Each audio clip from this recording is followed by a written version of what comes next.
Медіа-центр Україна продовжує.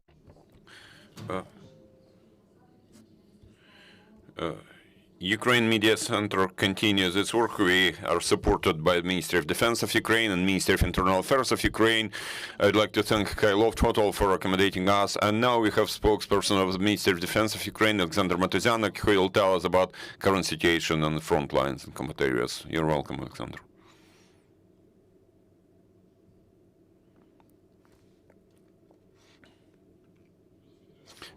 Good afternoon, dear friends. Traditionally, I'd like to share with you some information about Russian military aggression against Ukraine as of today, April 1, year 2022. The Russian Federation continues its wide-scale armed aggression against Ukraine. The enemy has been systematically making rocket strikes and aviation strikes against critical infrastructure facilities in our country, as well as governmental buildings and residential quarters in Russian cities and towns. Russian troops have been rearranging, regrouping, and probably concentrating their efforts on an offensive operation in the eastern area of operations. There has been partial withdrawal of Russian troops from Polisia and Siversk directions. At the same time, the occupiers continue to prepare to move additional troops and reserves from eastern military districts to engage them in combat actions in Ukraine. In Volyn direction, military units of the Republic of Belarus are strengthening the defense of Ukraine, protection of Russia, Ukraine-Belarus border. In Polisia direction, there has been no offensive action, no assault by the enemy. The enemy has concentrated its efforts on maintaining their positions they previously took, rearranging their troops and withdrawing them to Republic of Belarus to restore their capacity. To protect the withdrawal of those troops, unfortunately, the enemy has been mining the infrastructural facilities and the territory and using artillery. At the same time, military units of Ukrainian armed forces have retaken control of Demidov, Dimir, Litvinivka, Gavrilivka, Kozarovichi, Жовтневе, Глибівка, Ясногородка, Маковище, Mykolaiivka, Khmelna, as well as a number of other towns and villages. In Siversk direction, the enemy continues to siege Chernihiv. At the same time, we see some movement of the troops of Russian Eastern Military District into areas which are at a short distance from Ukraine's state border. After the withdrawal of the enemy, Ukrainian units have taken control of a number of towns and villages, including in particular Rudnya, Shevchenkova, Makiivka, Pogrebi, Bazhanivka, Volodymyrivka, Sofiivka, and others. In Slobozhanщина direction, the enemy continues the siege of Kharkiv and artillery shelling in Kharkiv. On the positions they have taken, the occupiers switched to defense and they rearranged their troops probably to renew their offensive action. We also see that they bring additional ammo for their artillery units. Around the city of Izum, the enemy continues to maintain those pontoon bridges via Seversky Donetsk river to maintain preparedness for assault action. During the day, there was combat action towards Malaka Myshuvacha, but there the enemy was stopped by our military. The enemy is probably to strengthen their group in Izum area using certain units from the 1st Tank Army and the 20th Army of Russian Armed Forces. In Donetsk area, the enemy continues firing and assault actions in certain areas, making aviation strikes against towns and villages. The enemy focuses its efforts on taking control of Popasna and Rubizhna, as well as taking complete control of the city of Mariupol. In southern Bug area, units of occupational forces continue firing using artillery towards our positions. In order to improve their tactical situation, the enemy tried to advance towards Oleksandrivka. The enemies have been using Ukrainian children as a living shield when moving their convoys, their vehicles. According to reports by local civilians, in Malybiki village in Chernihiv province, Russian soldiers have used Ukrainian children as hostages, putting them on their trucks. They're doing it in order to protect their vehicles when moving. Also, occupiers use those children as hostages as a guarantee that the local civilians will not provide the enemy's coordinates to Ukrainian defenders. Cases where children have been used as a shield have also been reported from other provinces, including Sumy, Kyiv, Chernihiv, and Zaporizhia oblasts. There have been cases of brutal behavior against minors have been documented by Ukraine and international institutions. And we'd like to emphasize that information in each and every case will be given to international criminal courts, and occupiers will be brought to liability for each and every military war crime that they commit. And at the end, traditionally, dear friends, I will mention the losses of the enemy since the beginning of its armed aggression until today, April 1. So, on the total, Russian occupation forces have lost 17,700 in manpower, 625 tanks, 1,751 armed fighting vehicles, 316 artillery systems, 96 multiple launch rocket systems, 54 air defense systems, 143 aircraft, 131 helicopters, 1,220 cars and trucks, 7 ships and boats,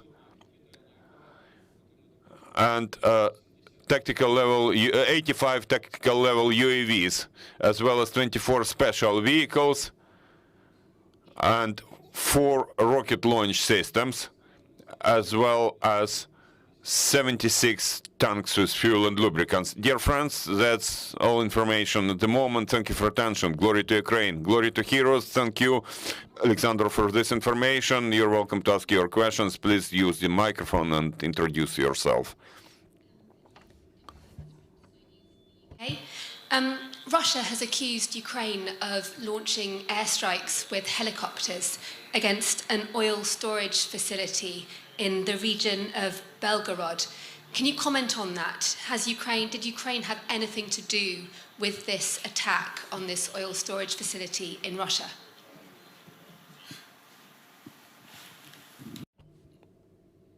Thank you for your question. I would like to emphasize that as of now, Ukraine has been defending itself. It's a defense operation to resist Russia's military aggression in the territory of Ukraine. And it does not mean that Ukraine has to bear liability for all those catastrophes and all those events that happen within the territory of the Russian Federation. This is not the first time where we see such accusations. So, dear friends, I will not confirm nor disprove this information. Thank you. Thank you. Any more questions? Vanguardia Spain. Yesterday, President Zelensky sacked 2 generals, accusing them of treason. I would like to know if you can be more specific about what exactly what mistakes they perform in order to be removed by the president. Maybe I will answer your question, because those generals who have been dismissed are not from the armed forces of Ukraine. Those are generals from the security service of Ukraine. So this question is not exactly for Mr. Motuzyanyk. This is a different agency. Thank you. Yeah, that's it. Any more questions? Дякую. The head of the UK's armed forces yesterday said that he believes that Russia's ambitions to take Kyiv and take the whole country have fallen apart. Do you agree with that assessment? Do you believe that Russia has now given up on trying to take the capital? Thank you. We have some data, also from the UK intelligence, because between our countries and between our uniformed agencies, we have maintained exchange of information. And now we see that Russian units have been being partially withdrawn from Kyiv and Chernihiv Oblast, partially. But at the same time, what is the enemy's goal? We cannot forecast it for the future. We cannot forecast the prospects, and it does not allow us to reduce the defense capacity of our cities, including the capital city. We should be ready for any sort of developments in this situation. Indeed, currently, the Russian forces and troops are clearly insufficient to attack the capital city. But what will happen in the future, time will show. Thank you. Any more questions? Героям слава. Glory to heroes. Irpin today because some of my friends live there and their friends still live there. And I talked to people who were coming out of Irpin, and they wanted to know, they asked me, what will the government do about the war crimes that have been committed against them during the occupation that they've suffered?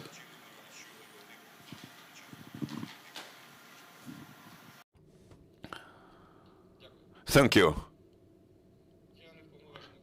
I'm not authorized to comment for the Ukrainian government as a whole, but I'd like to emphasize that all information about war crimes committed by Russian military within the territory of Ukraine is being documented, and later it will be submitted to international judiciary institutions, legal institutions, in order to properly assess it and bring the Russian Federation to international criminal liability.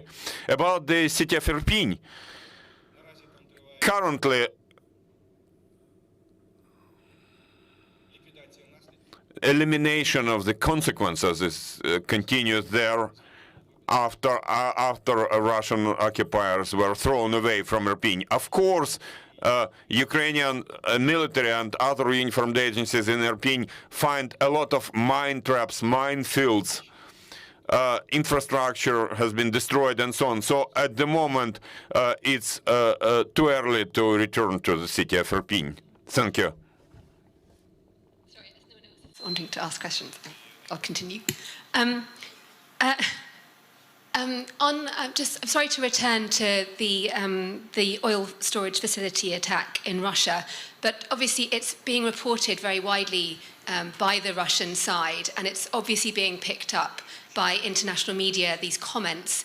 So I'm curious as to why you don't want to clarify whether or not Ukraine did launch this attack against the oil facility. Is it just because you don't want to respond to false claims by the Russian side? Or is it because you don't want to give any information about potentially an actual attack that Ukraine has conducted? Dear friends, I have already answered this question and I have nothing to add here. Thank you. Thank you, you're welcome. If I'm not wrong, President Zelensky yesterday also awarded 36 servicemen of the army because of the way they perform their duties. Is it the first time that military are condecorated during this war?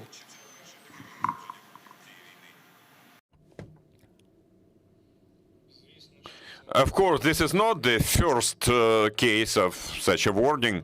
A lot of Ukrainian servicemen who heroically defend Ukraine have already been awarded, decorated with state awards, as well as awards of the Ministry of Defense of Ukraine and other military units. Unfortunately, Ukrainian servicemen have also been awarded posthumously, some of them. From time to time, such decrees are published on the website of our president, so you're welcome to watch it. I would like to emphasize that each and every Ukrainian service person will be properly decorated, and will give proper honors to those who died, and we'll decorate our heroes who continue living. Thank you. Oleksandr, could you please comment on the situation in Kyiv direction there around Chernobyl nuclear power plant? What the situation at the moment? Because in the morning there were some reports that Kyiv has been completely liberated. Now there is some action continuing, so I cannot comment now. Please wait for official news from the General Staff of Ukrainian Armed Forces. You're welcome. President Zelensky at the NATO summit, he asked for NATO allies to give them 1% of all tanks and jets. And there was a conference yesterday in the UK where it seems like the UK is going to be giving longer range missiles to Ukraine. Can you talk about that?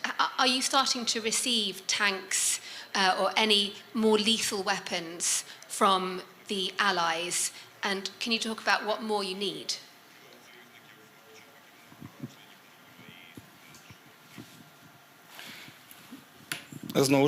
Again, here, based on my position and here on this venue, I cannot comment on international cooperation. I am not authorized to comment on that. At the same time, on behalf of the Ministry of Defense, I would like to thank every country for supporting our country, for all that international technical and advisory help and support that allies and partners have been providing to Ukraine. Thank you. Any more questions? Yesterday, my government in Australia announced that they will be sending Bushmaster armoured vehicles from Australia to Ukraine. Are you also aware that they'll be sending instructors on how to utilise these vehicles and train our soldiers in Ukraine to operate them?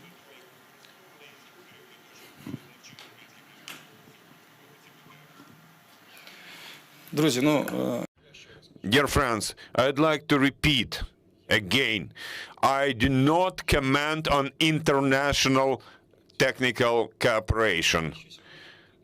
What we need in Ukraine currently, that's clear. First of all, it's about international support, and of course it includes defense weapons and technical intelligence means, air defense means to cover our cities, to protect our cities, and other items. We will thank the international community for any type of help and assistance they provide to our country. That's it at the moment. Thank you. Thank you, Oleksandr. Thank you. I'll let you go. Thank you, friends, for being with us. I'd like to remind you that you're welcome to monitor our announcements. Right now, we are developing the schedule of our briefing.